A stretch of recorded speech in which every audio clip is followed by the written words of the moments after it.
त्रिपुरा की वह यात्रा, एक ऐसा संयुक्त परिवार जिसे मैं कभी भूल नहीं पाऊंगा।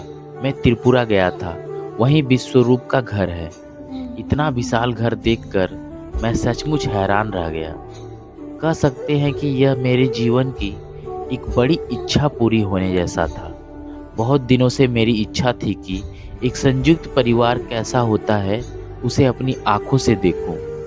खैर, घर के अंदर जाने से पहले ही मैं चारों ओर आश्चर्य से देख रहा था। तभी विश्वरूप ने मुस्कुराकर कहा, भाई, रात में आपको सब ठीक से दिखाई नहीं देगा। कल सुबह मैं आपको पूरा घर घुमाकर दिखाऊंगा। मैंने कहा, यह तो किसी जमींदार का महल जा लग रहा है। वह हंसकर बोला, नहीं नहीं भाई, ऐसा कुछ नहीं है। उधर देखिए, वह हमारा ठाकुर बाड़ी है। वहाँ माँ काली का मंदिर है। रोज सुबह शाम पूजा होती है। मेरे बड़े ताऊजी स्वयं अपने हाथों से माँ के लिए भोग बनाते हैं। घर के सामने एक भव्य मंदिर था जिसमें माँ काली विराजमान थी। मैंने हाथ जोड़कर प्रणाम किया। जूते पहनकर जैसे ही घर के अंदर जाने लगा, विश्वरूप बोला, यही हमारे घर का मुख्य द्वार है। मुख्य द्वार से अंदर जाते ही दो पुराने लकड़ी के बेंच दिखाई दिए जिनके पाँवों में लोहे के काम था। अंदर एक बड़ा पक्का आंगन था। सब कुछ देखकर मैं मंत्रमुग्ध था। कभी सोचा भी नहीं था कि कोलकाता से यहाँ आकर ऐसा अद्भुत परिवार देखने का अवसर मिलेगा। लेकिन उससे पहले विश्वरूप का परिचय देना जरूरी है। वह मुझे भाई कहकर बुलाता है। यह रिश्ता कैसे बना, उसकी कहानी भी दिलचस्प है। मुझे लिखने का शौक है। इसी शौक की वजह से बहुत से लोगों से परिचय हुआ। मेरी कहानी लड़कियों का रविवार पढ़ने के बाद त्रिपुरा से विश्वरूप ने मुझे अपने घर का निमंत्रण दिया। उसने बताया कि मेरी कहानी मजूमदार परिवार की तरह उनके घर में भी हर रविवार घर की सभी महिलाओं को पूरे दिन के लिए काम से छुट्टी मिलती है। उस दिन घर के सारे काम पुरुष करते हैं। मेरी कहानी पढ़कर कई लोगों ने कहा था कि वास्तविक जीवन में ऐसा परिवार कहीं नहीं होता, लेकिन विश्वरूप ने कहा कि उनका घर बिल्कुल वैसा ही है। यही देखने की इच्छा मुझे त्रिपुरा तक खींच लाई। कुछ दिनों की छुट्टी लेकर मैं कोलकाता से त्रिपुरा पहुंचा। हवाई जहाज़ से अगरतला और फिर बस से उनके गांव पहुंचा। रात लगभग 8 बजे घर पहुंचा। घर इतना बड़ा था, लेकिन अजीब बात यह थी कि मुझे कोई दिखाई नहीं दे रहा था, जबकि विश्वरूप पहले ही बता चुका था कि उनके परिवार में कुल 32 सदस्य हैं। मैंने पूछा, घर के बाकी लोग कहाँ हैं? कोई दिखाई क्यों नहीं दे रहा? वो मुस्कुराकर बोला, सब है, लेकिन आज नहीं। कल सुबह सबसे मुलाकात होगी। मुझे बात समझ नहीं आई। जब सब घर में ही हैं, तो आज क्यों नहीं मिल सकते? वह मुझे अपने कमरे में ले गया। पूरे दिन की यात्रा के कारण मैं भी बहुत थक चुका था। तभी लगभग 32 साल का एक युवक चाय और नाश्ता लेकर कमरे में आया। चाय देते हुए उसने पूछा, आप कैसे हैं? मैं कुछ कहता उससे पहले विश्वरूप बोला, ये मेरे मझले भैया हैं, मेरे मझले ताऊजी के बेटे। मैंने चाय लेकर कहा, मैं बिल्कुल ठीक हूँ, आप कैसे हैं? उन्होंने मुस्कुराकर कहा, मैं भी अच्छा हूँ। विश्वरूप से आपके बारे में बहुत सुना हूँ। आप आराम से चाय पीजिए, फिर खूब बातें करेंगे। अभी मुझे घर के सभी कमरों में चाय पहुँचानी है। मैं थोड़ा हैरान हुआ। तब विश्वरूप ने समझाया, आज चाय बनाने की जिम्मेदारी मझले भैया की है, इसीलिए वे सबके कमरे में चाय पहुँचा रहे हैं। मैंने पूछा, लेकिन क्यों? उसने बताया, आज घर की सारी महिलाएं मेरी बड़ी दीदी के यहाँ गई थी। उनकी गोद भराई थी। माँ, चाची, ताई सभी वहीं गई थी।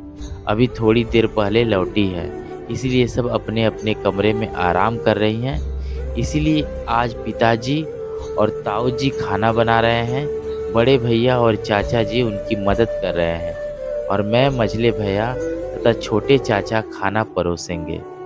उनकी बातें सुनकर मन खुश हो गया। रात को भोजन के समय मैंने एक ऐसा दृश्य देखा जो आज भी मेरी आंखों के सामने है। घर की सभी महिलाएं एक साथ बैठकर खाना खा रही थी और घर के बड़े पुरुष प्रेम से उन्हें खाना परोस रहे थे। विश्वरूप ने बताया कि चाहे कोई कहीं नौकरी करता हो, लेकिन रात का भोजन पूरा परिवार हमेशा साथ बैठकर करता है। ऐसा परिवार देखकर मैं सचमुच अभिभूत था। अगली सुबह विश्वरूप ने पूरे परिवार से मेरा परिचय कराया।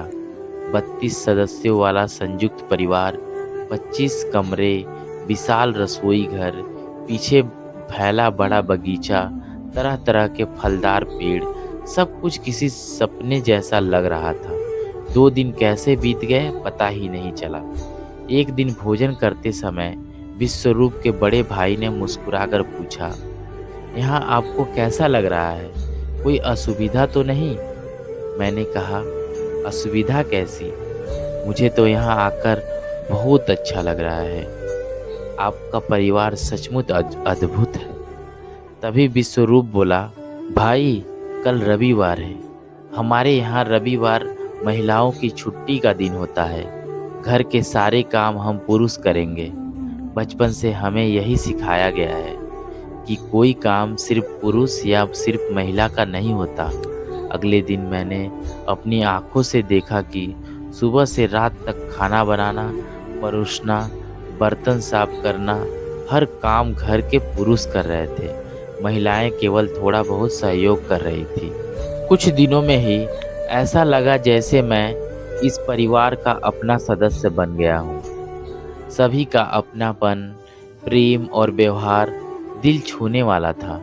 इन दिनों में हम उदयपुर स्थित प्रसिद्ध त्रिपुरा सुंदरी मंदिर भी गए, जो भारत के 51 शक्ति पीठों में से एक है। मंदिर के पास स्थित विशाल कल्याण सागर झील भी देखी। यह मेरे लिए एक अतिरिक्त सौभाग्य था। घर लौटने से एक दिन पहले शाम को विश्वरूप ने कहा, भाई आइए एक बार फिर सभी कमरों को दिखाता हूँ। मैंने कहा, सब तो देख लिया है। वह बोला, लेकिन कौन सा कमरा किसका है यह तो नहीं जानते। वह मुझे हर कमरे में ले जाकर परिचित करा रहा। ऊपर की मंजिल पर 2 खाली कमरे दिखाकर उसने कहा, ये मेरी दोनों दीदियों के कमरे हैं। शादी के बाद भी ये कमरे आज भी उन्हीं के हैं। जब भी वे मायके आती हैं यहीं रहती हैं। यह देखकर बहुत अच्छा लगा कि शादी के बाद भी बेटियों का अपना कमरा उनके लिए सुरक्षित रहता है। फिर नीचे एक कमरे में ले जाकर उसने कहा, यह कमरा मेरी बड़ी भाभी के माता पिता का है। मैंने आश्चर्य से पूछा, मतलब? वह बोला, हमारे घर का एक नियम है, यदि हमारे परिवार का कोई बेटा किसी ऐसे परिवार की इकलौती बेटी से विवाह करता है तो लड़की के माता पिता भी चाहे तो हमारे साथ आकर रह सकते हैं। आखिर अपनी इकलौती बेटी को विवाह के बाद अकेला क्यों छोड़े? विवाह 2 परिवारों का मिलन है, इसीलिए उनके माता पिता भी हमारे परिवार का हिस्सा बन जाते हैं। उसकी बात सुनकर मेरा मन भावुक उठा। मैंने पूछा, इतनी सुंदर परंपरा की शुरुआत किसने की?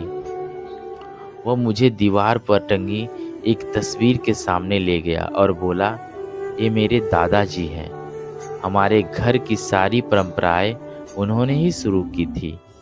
आज भी हम सब उसी परंपरा को निभा रहे हैं। त्रिपुरा से लौटने के बाद भी मेरा मन वहीं रह गया। विश्वरूप और उसके परिवार के जो स्नेह और अपनापन मिला, उसके लिए मैं स्वयं को सौभाग्यशाली मानता हूँ। मुझे लगा विश्वरूप के नाम की तरह ही इस घर के हर कोने में प्रेम का विराट रूप बसा हुआ है। ऐसी परंपराओं को संजो कर रखना चाहिए। इसीलिए त्रिपुरा से लौटते ही मैंने कलम उठाई ताकि आचार्य परिवार, उसकी सुंदर परंपराएं और मेरे प्रिय विश्वरूप का प्रेम हमेशा शब्दों में जीवित रहे। कलम से सरजीत घोष।